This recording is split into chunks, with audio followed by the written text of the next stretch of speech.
Lab part 2 is a lot like lab part 1. Difference is a few more codes to look at, a bit longer of programming. So I'm going to kind of program it chunk by chunk. Get my program up and running in the background.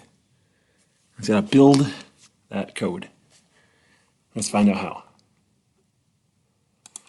Alright, so it says here, program a code. So motor will start 1 second after the limit switch is pressed and released.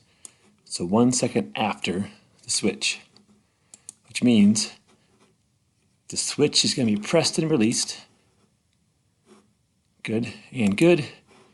And if I have my until bump. So the switch is pressed and released. That's the bump. It's going to wait for 1 second. Wait for 1. So far I got this much of it done. I'm just going to highlight it so I don't forget. That part's done. And it says I'm going to run at a speed of 77 for 3 seconds. So 77 for 3 seconds. Okay, that's next. It's going to run at a speed, start motor, for a certain amount of time. And it says it's going to run at 77 for 3. So it's speed of 77 for 3 seconds. That's done. That's done. What's next? After time has elapsed, the motor will stop for 1 second. Stop for 1 second. Next one.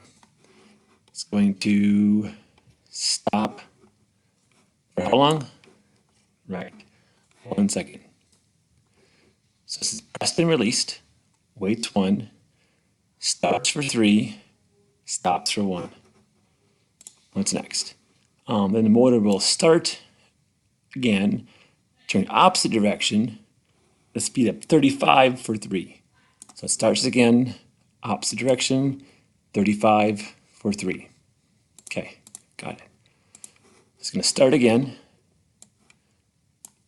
opposite direction for 3 seconds. Start, wait for 3. It's going to go in opposite direction. It should be a negative, and speed of 35. So press and release, waits 1, starts for 3, stops for 1, starts again, opposite for 3, and then after time has elapsed, the motor will stop, program ends. So then after the 3, the motor will stop, and the program ends. So there's the coding of lab part 2.